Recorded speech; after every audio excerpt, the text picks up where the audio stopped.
Okay, I am Mary Maudsley Scruggs, and you are Josie Blosser. And we are in Are You in Session? You're supposed to say it with me. In session. Let's try it again. Ready? 1, 2, 3. Are you in session? I don't know why we said it like that. Okay. Hi. Welcome back, everyone. Just so we can get our credentials out of the way in case you forgot since the last time. We do have them. We do have them. We worked hard for them. We're both licensed marriage and family therapists here in the state of Oklahoma. And we work at Family Solutions. Yeah.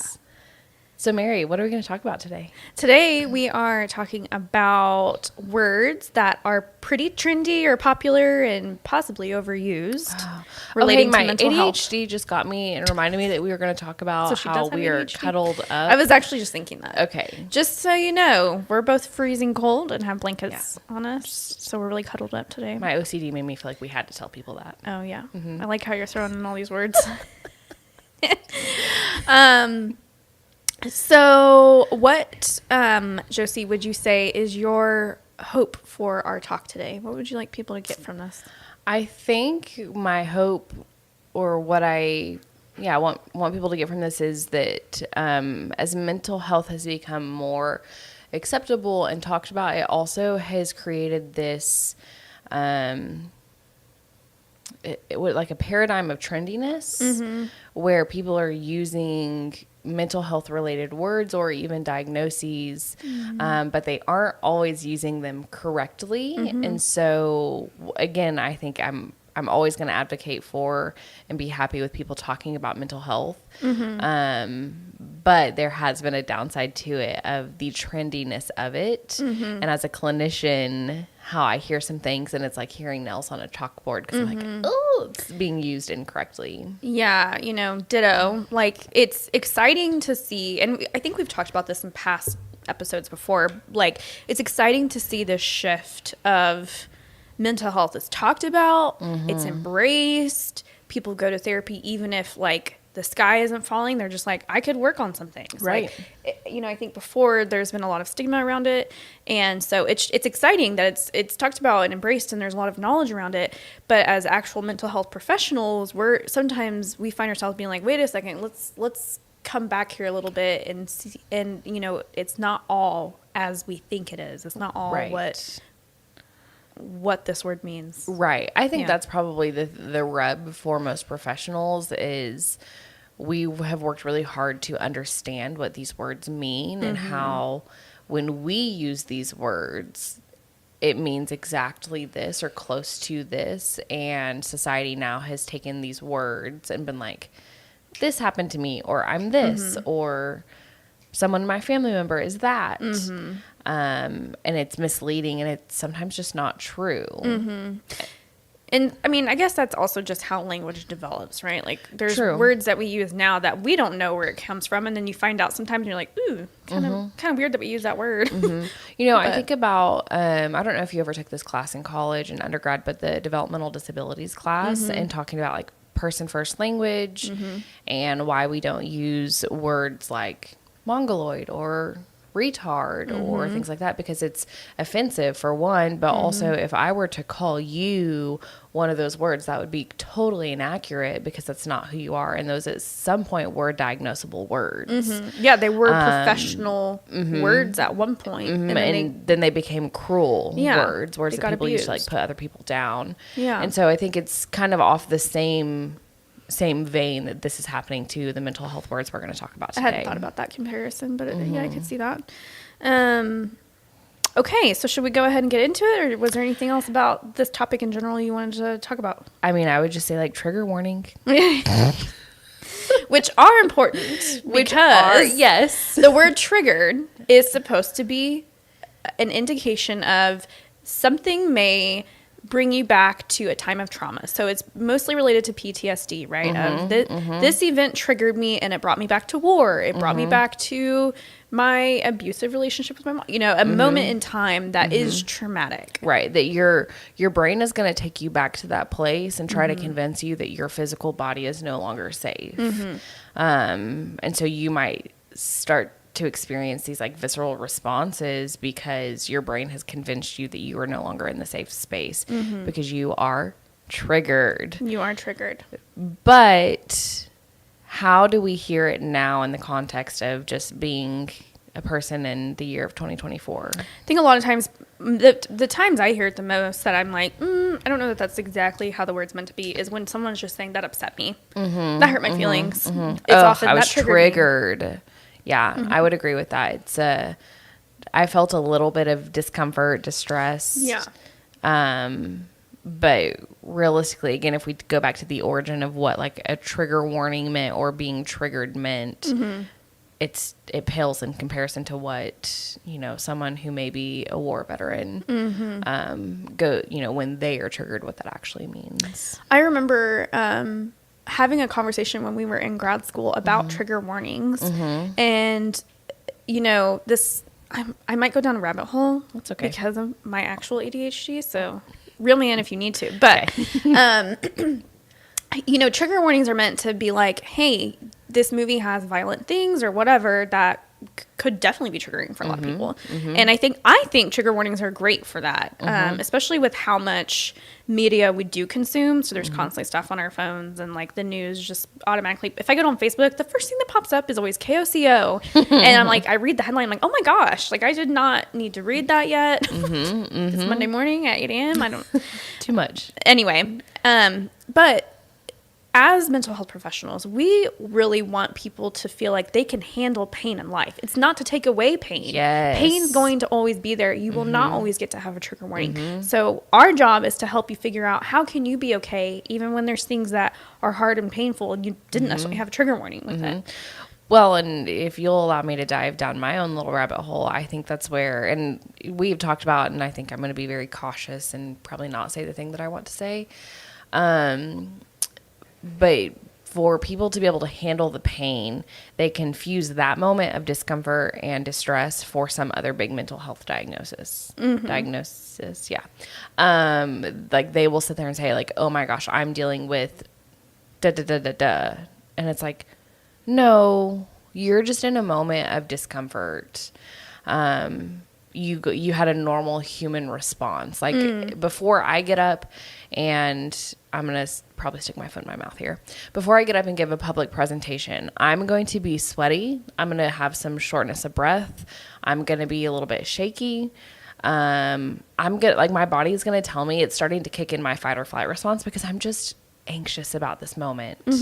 However, that does not mean I have anxiety. I am just feeling anxious, appropriately so, given that most people do not like public speaking.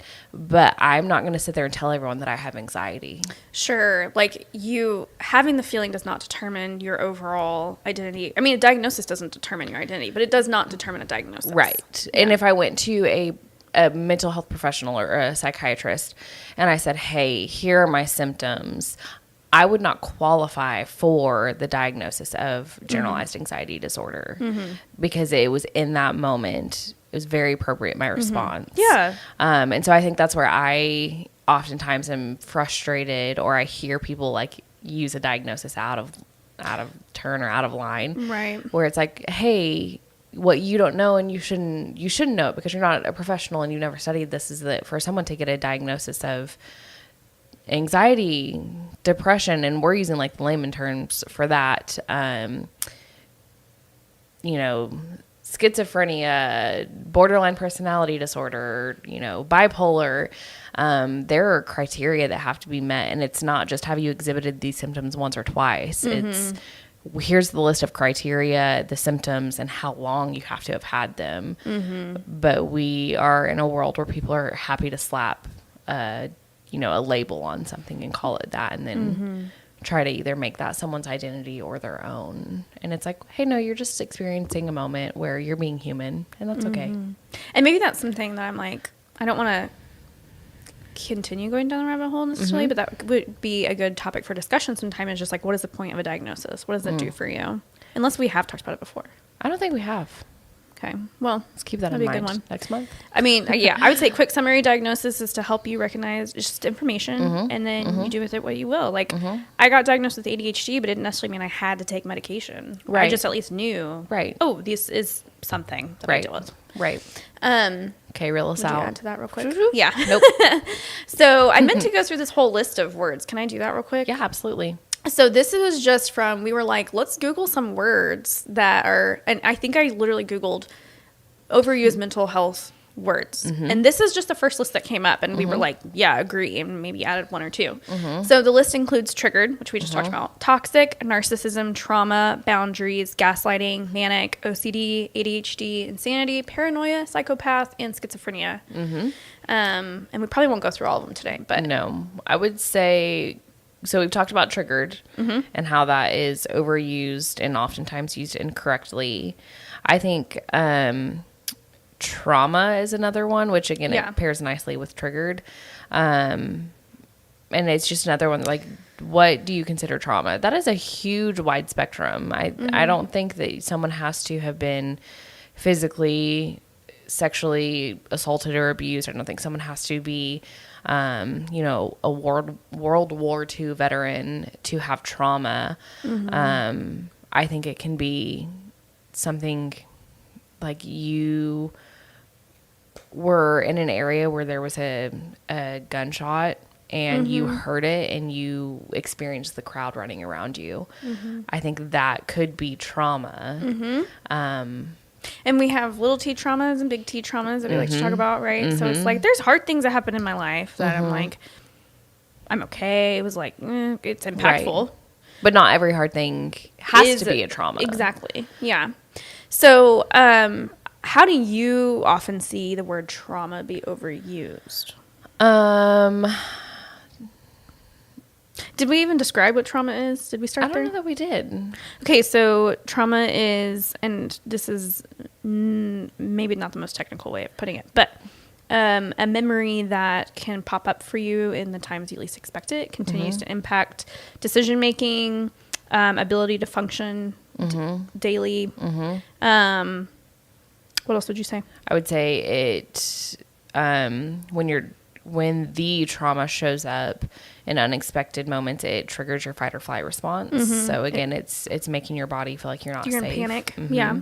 And then I just use the other T word, triggered, right there. Well, because it was properly.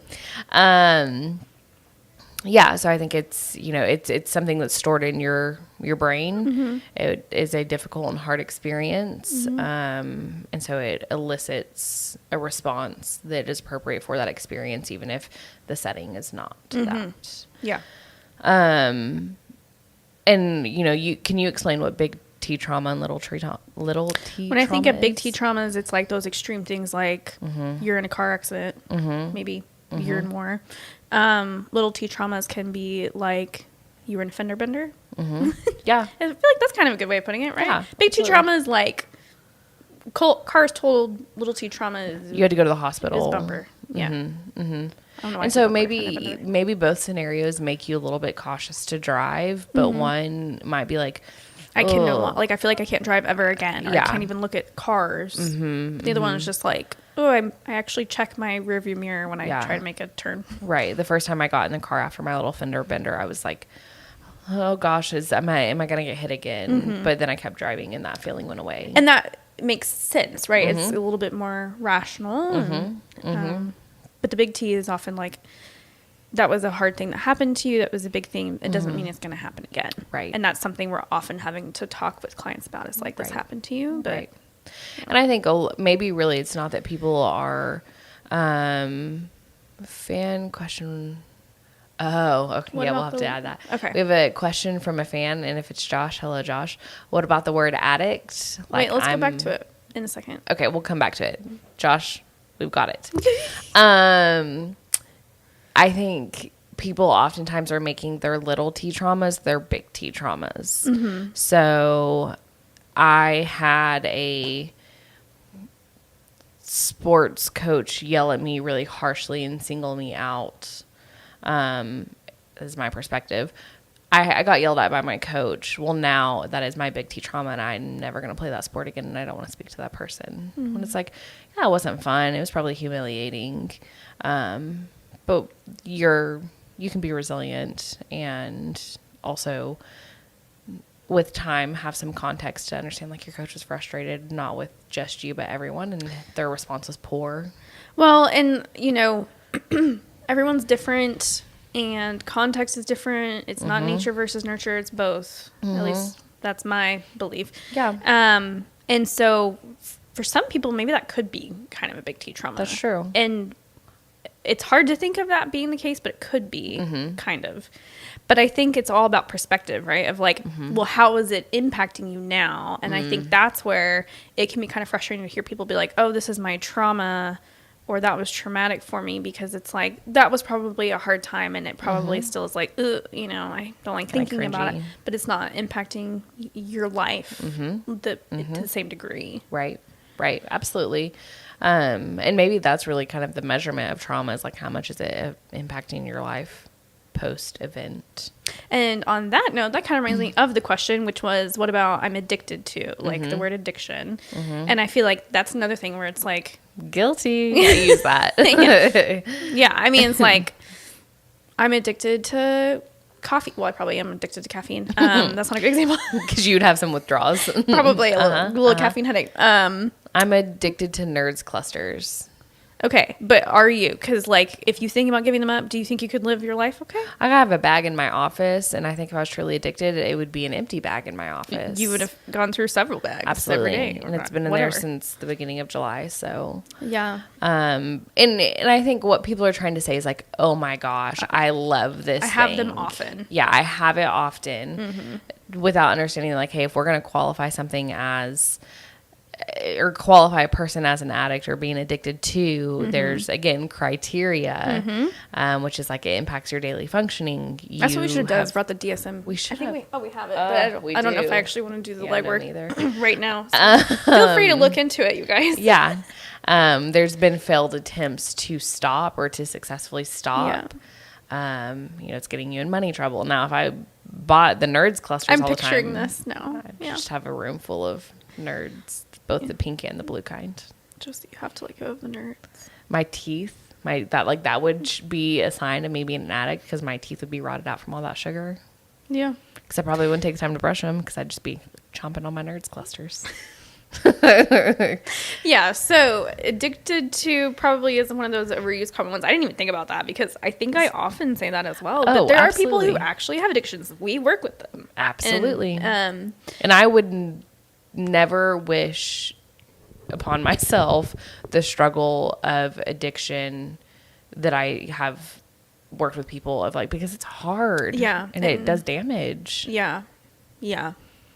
That's a great, that's a whole other question. Episode. Okay. So narcissism. Ooh. Not everyone you know who is a jerk is a narcissist. Correct. Not everyone who maybe is mean to you is a narcissist. Not everyone who comes off as confident and a know-it-all is a narcissist. This is one that I would like to pull a DSM-5 out for, but narcissism is a diagnosis. There are people who are diagnosed with it. It's a personality disorder. That's a good diagnosis. It is a personality disorder. I wonder, you know, this is something I'd be curious to do more research on. Why is suddenly everyone thinking that everyone's a narcissist? Why is that? Has there been some, like, movie or song or something that... I don't think... Maybe it's just one of those... Another common thing that people are like... I mean, I feel like I've always heard it, but I think it has taken a huge leap. Narcolepsy? I know that book doesn't have the tabs. My book has tabs on it. Personality disorder, page 645.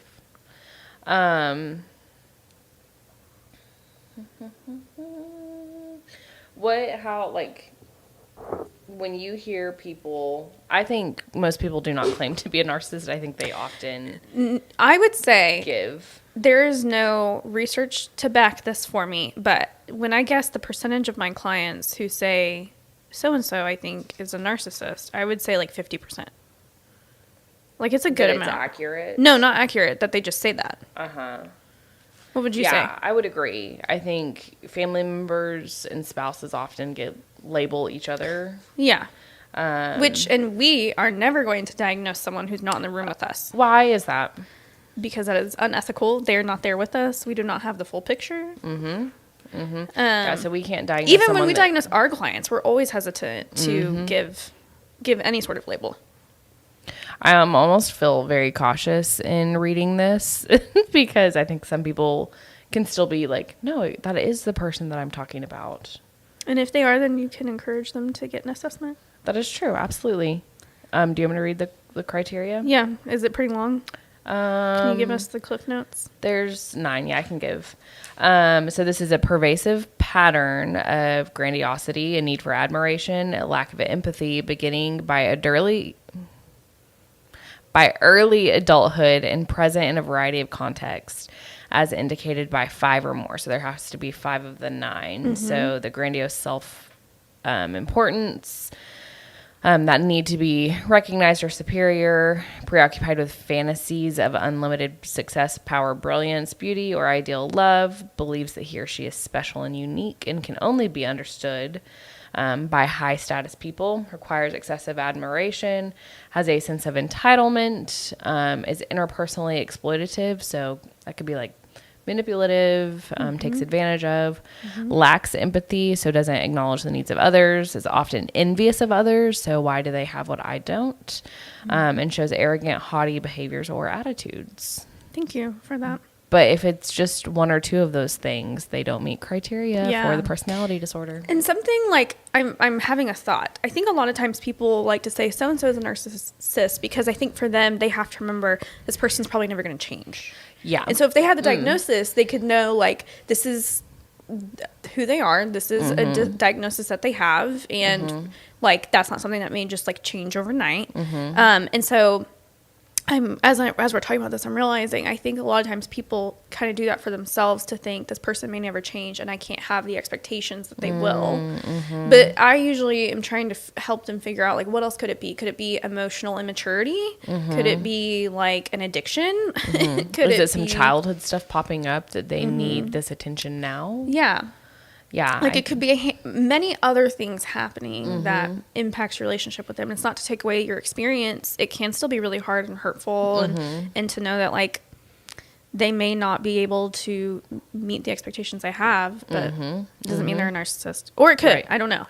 Right. We don't know because they're not in our office for us to diagnose. Yeah. Yeah. And I think another word that goes with, if someone's claiming that a person is a narcissist, I'm going to guess what you're going to say. Gaslighting. Yeah. Also, I would like to hop back just a second. Let's rewind. I like to say, if someone's like, oh my gosh, this person is a narcissist, I will often say they may demonstrate narcissistic tendencies. Because, hello, I know I can. Sometimes I think I'm self-important. Sometimes I'm jealous of other people. You shouldn't be jealous of other people. Sometimes I feel very entitled. And I even, I have a hard time restraining myself from behaving that way. Are you a narcissist? I may be. If I'm asking the question, then no. That's my first. Your first thought. Yeah. So again, I think we all have tendencies of some of these diagnoses. That doesn't mean we are diagnosable. And I also want to make the note of, if people do have a narcissism diagnosis, I feel like I've seen people who have that personality disorder and are aware of it. They are often trying to figure out how to work with it, which is the point of any diagnosis, right? How do I work with this, not against it?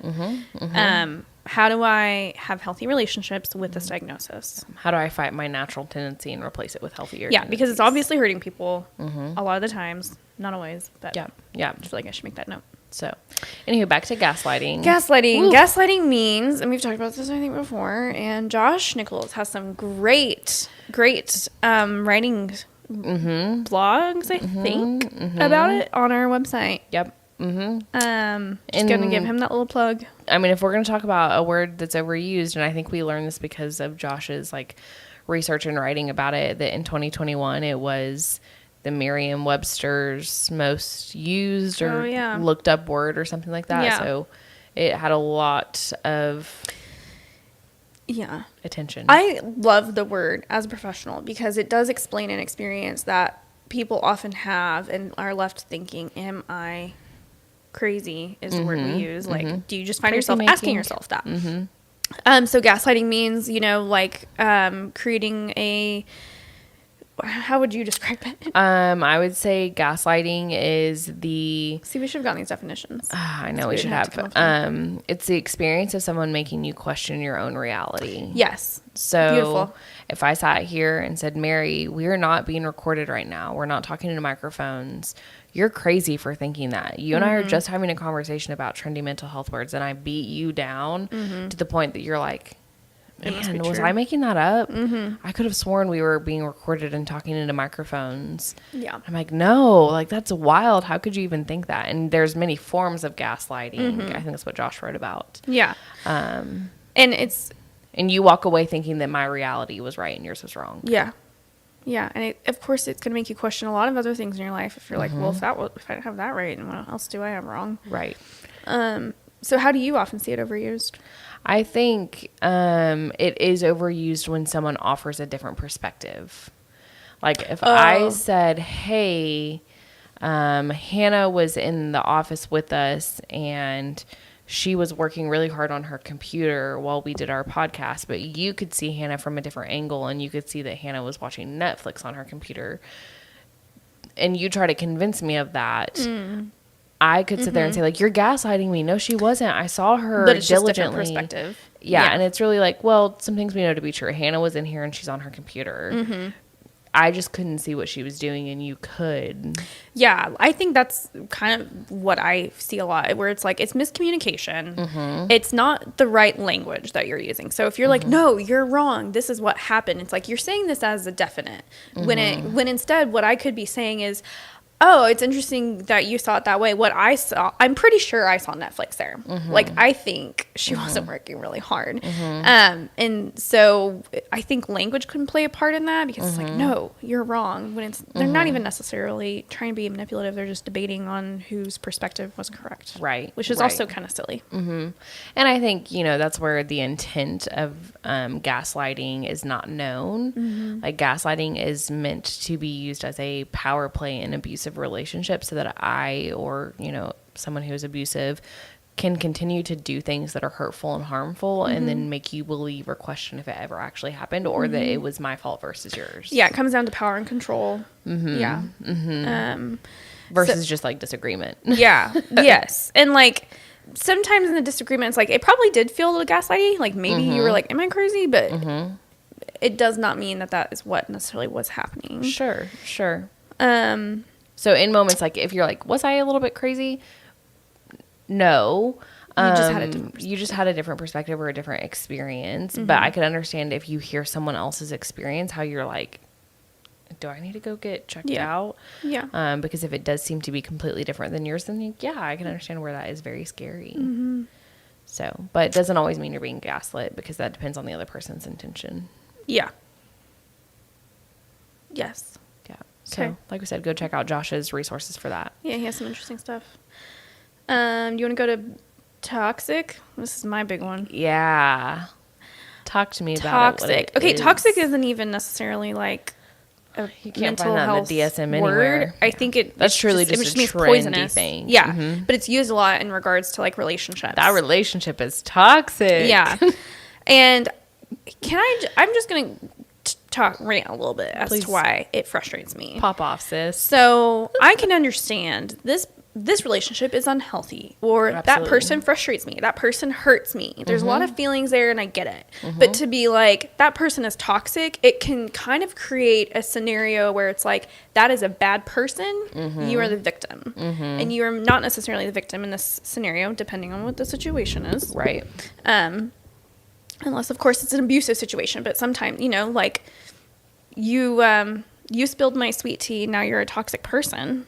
Sorry, I didn't mean to. Yeah, I tried to share mine. That was a really bad example. But I just get frustrated about that, because I think it takes responsibility away from the person who's describing the other person as toxic. That's just really toxic. It's okay, but what are you doing in this situation? Well, I think if we were like, let's go into a medical professional setting, and honestly, even in our setting, if I hear something is toxic, which means poisonous, which means harmful, if not and deadly to the body, then Yeah. I'm going to be begging and urging and safety planning you out of that situation. So if your partner or your family member is truly toxic, then you probably need to get out of the situation. And if it's not that, then you could say like our relationship dynamic is really unhealthy. Yeah, and if it's abusive, it's abusive, and so it's like it's maybe too vague sometimes too. Because like, well, what do you mean by toxic? Like, are you feeling abused? Are you just frustrated with this person? Are you honestly just not attracted to them anymore? Right. I don't know. Now, if someone, let's say, if someone's a gossip, they're constantly looking for information to spread that is kind of unverified. They're happy to slander people or spread rumors. Then like maybe they have I think that's a context it'd be used. Like they have a toxic personality. Maybe. See, I just don't like the word at all. I would agree. I'm not going to label someone as that. I'm going to call them a gossip and say I don't like to spend time with them because they're this pumping me for information. Yeah, this person has shown me from a pattern of behavior that I cannot trust them. And that, me describing that, I have not labeled them. I have just said, they've shown me these things. This is the evidence that I hold true to say, I don't want to be around that person. Other people might, and they're okay with it. Right. But if I'm just like, they're toxic, it can like make other people instantly be like, ooh. Right. Because like, let's say I like gossip and I like to talk to people and spread rumors and da-da-da-da-da. Well, that may not work for you because that's, against your morals and your values. But for someone else who also thrives on the drama and the gossip, they might be like, Josie's not toxic. Yeah. And we would have our own little gossipy relationship. Yeah. So I just don't ever like it being used unless it's talking about substances that may cause death or harm. Well, and again, I think, probably much like the word trauma, like it's trying to describe something to let someone know how significant this person or event was.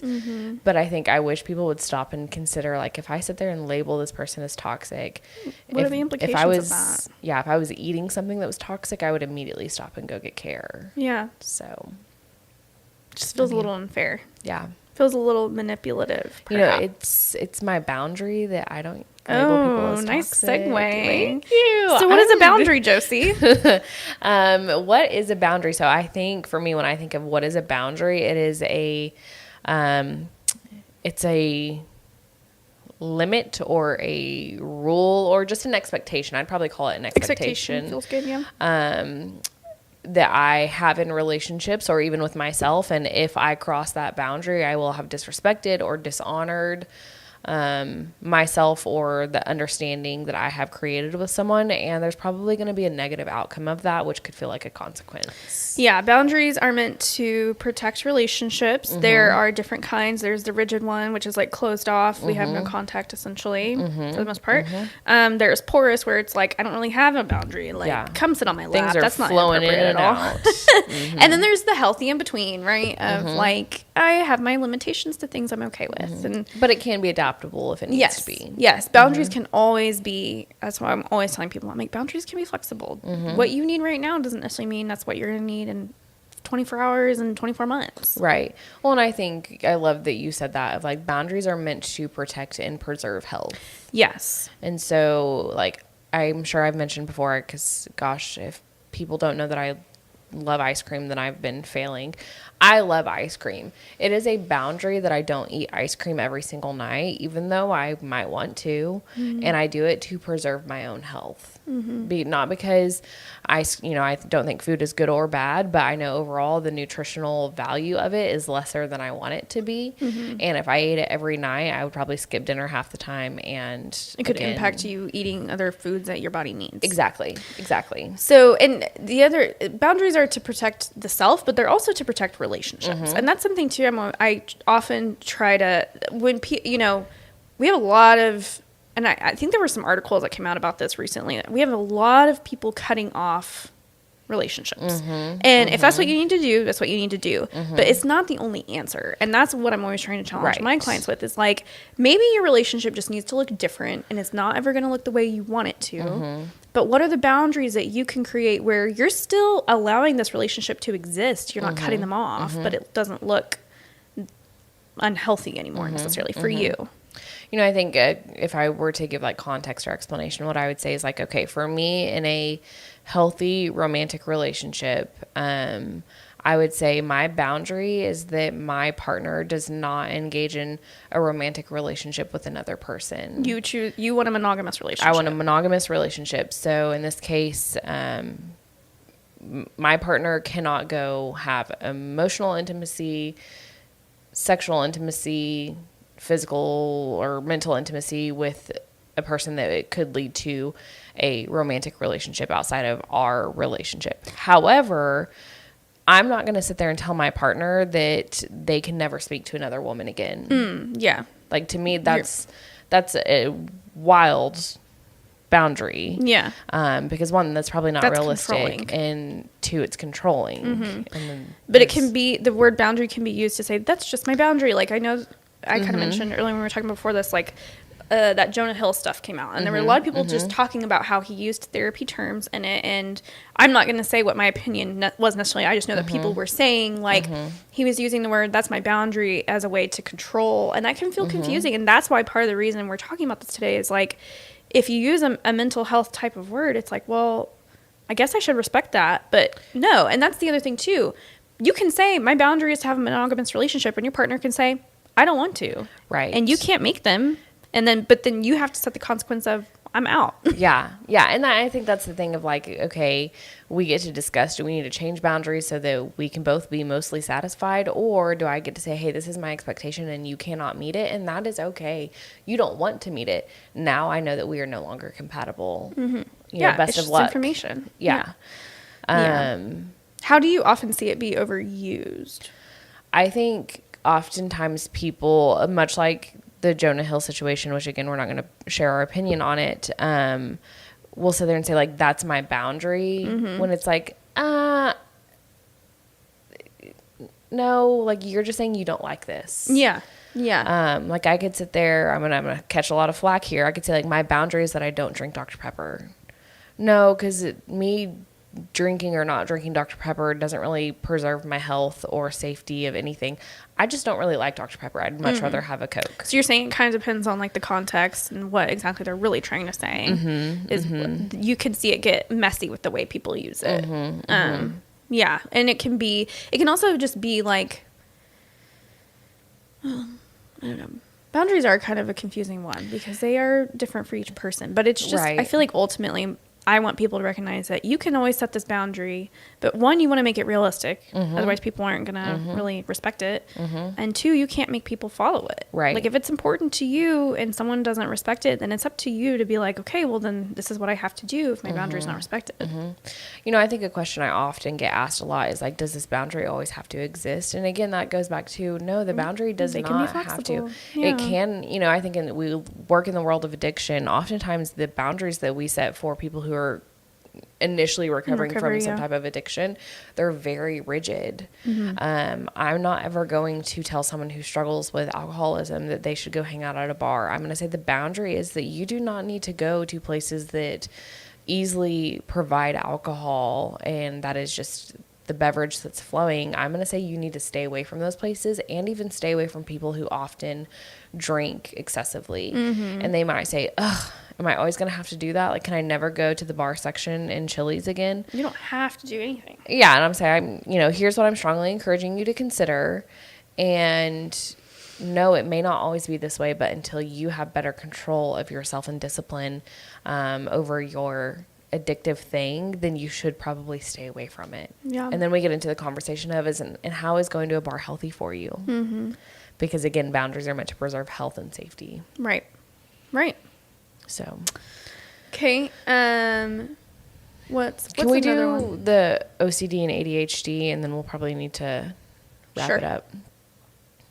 Okay, so I think those are two big diagnoses that are often people say like, "Oh my gosh, it's my ADHD," or yeah, you're like, "OMG is my." It is my ADHD though. Well, for you it is. For me, it is not. Or like, yeah, my OCD didn't let me leave the house. Yeah. When it's like, no, you knew you had baked a brownie and you needed to go. You didn't think you turned off the oven. You needed to go double check. Yeah. OCD and ADHD don't always look how we think. And they're really talked about a lot, like especially on TikTok, especially ADHD. And we probably do have a lot more ADHD diagnosis for several reasons. Technology. Yeah. The list can go on and we can talk all day about why that's probably more prevalent. But sometimes people just get distracted. Yeah. Sometimes people are just excited. Right. Sometimes people like have an itch that they can't seem to scratch enough. I'm talking about OCD here of like we didn't define them. Should we do that? Oh, yes. Okay. So OCD is obsessive compulsive disorder. Oftentimes it's obsessive thoughts and compulsive behaviors paired together. And they're not rational. Right. And they can leave people feeling pretty miserable. So pretty common things like people may feel like they can't leave their house until they have locked the door 10 times and flicked the lights on and off 6. Or they have these like ruminative thoughts that they're just uncontrollable. Just obsessive. And then ADHD is attention deficit hyperactivity disorder. And now I don't know if people realize this, but like ADD is not really a thing. It's mostly just ADHD and there's different types. Is it inattentive type? And combined and hyperactive. Yeah. So anywho, sorry, what were you saying? Because I have ADHD. Because you do have ADHD. But I laugh because Mary, you have ADHD. I do not. You don't think you do. Mary tries really hard to convince me. I gaslight she gaslights me. Just kidding. You're toxic. Anywho, but oftentimes what Mary and I see and experience is Mary does have ADHD and she will like go on a rabbit trail. But the thing that I hear you talk about a lot that tells me like I just get distracted and you have ADHD is you'll be like, gosh, it was just my intrusive thought. And like you have to pursue it. Like it's like it comes out of your body. You can't not do the thing. Where for me, it's like, no, I just get distracted and I eventually will circle back to whatever it was. Or I won't, and it's fine. But I don't feel pressure one way or the other. But when I get distracted, it doesn't mean I have ADHD. It just means my brain's probably overstimulated. Yeah, and there's a lot that goes with ADHD and it can look different for different people because like it does have different types. So I don't really know what else to comment on that other than just like it's very much so talked about on TikTok, and I think everyone's trying to diagnose themselves. And I think there are a lot of people who have been undiagnosed, especially women. They've been underdiagnosed for a long time. I think OCD, oftentimes people think that like because they have a type A personality, because you like things clean. You like things clean. You like things organized. I love my shirts, dresses, pants, whatever, hung up a certain direction and way. Now, if you went and looked in my closet, you'd be like, no, you don't.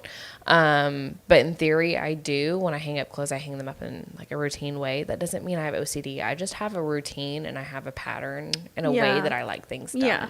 And OCD doesn't even necessarily mean like someone has a clean house. Like the things that are compulsive for them may not have anything to do with cleaning. Right, absolutely. Again, like locking the door or flipping the lights on and off. And oftentimes I think people who really struggle with OCD or have it and struggle with it, the other areas of their life can be totally neglected. Yeah. Because whatever the thing, whatever that obsessive compulsive thing is, means they are taking up so much time on that and can't focus on other things. Yeah. Is there anything else you want to comment on this too? Nope.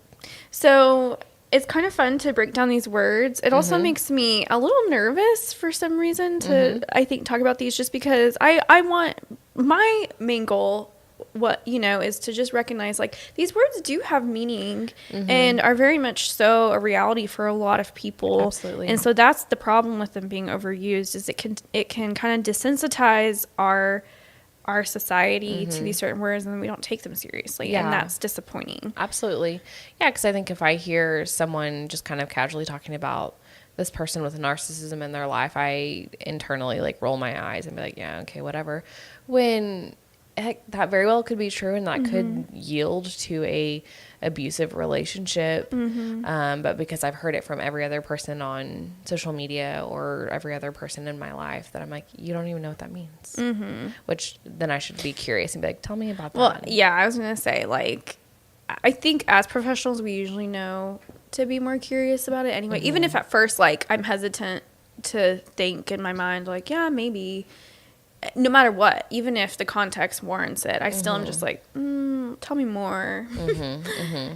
I think what I would hope for people to like listen to this and walk away with it and be like, the words I speak matter and they have an impact on people. And so I should be mindful of the words I use and the meaning of the words I use. And so maybe I'm not going to say this word so lightly because for someone somewhere it does mean something. It's kind of just that old, that tale of the boy who cried wolf. Like, your experience is your experience and your narrative is your narrative, and something may be uncomfortable or hurtful.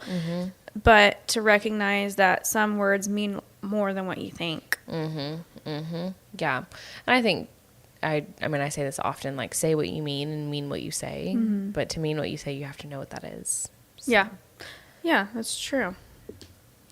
Well, I had fun. I think we could probably sit in here for another hour and keep but talking, we didn't go through all the words, and I'd be curious to know if anyone, has a word that we left off that they feel like is overused or it's really trendy and maybe not used in the appropriate way, what that word is. And of course, if you guys have any questions about the things that we have listed or discussed, like, let us know. We'd be happy to get back to you and answer them. And a lot of what we talked about today was very subjective. Like, I would love to hear other people's opinions where they disagree with overused or whatever. Yeah. I'm kind of curious. Have a friendly debate. A friendly debate, yes. Okay, well, and then maybe next week or next month we'll talk about, like, the importance of diagnosing criteria, all that stuff, and maybe why we don't like diagnosing. As LMFTs, as specifically. Marriage and family therapists. Yeah. No shade to anyone else. Okay, well, we will see you next month, which was actually in 6 days, but we will not see you in 6 days whenever Mary and I get our heads together and do our next podcast. But surely next time I'm like, are you in session? And she says no. I'm like, let's go to our live. Exactly. We're busy. My Okay. Well, either way, thank you for watching. Be sure to like, subscribe, share with all of your friends and family. Not only Are You in Session, but all of our other podcasts that Recovery TV makes. Yep. So thanks. See you next time.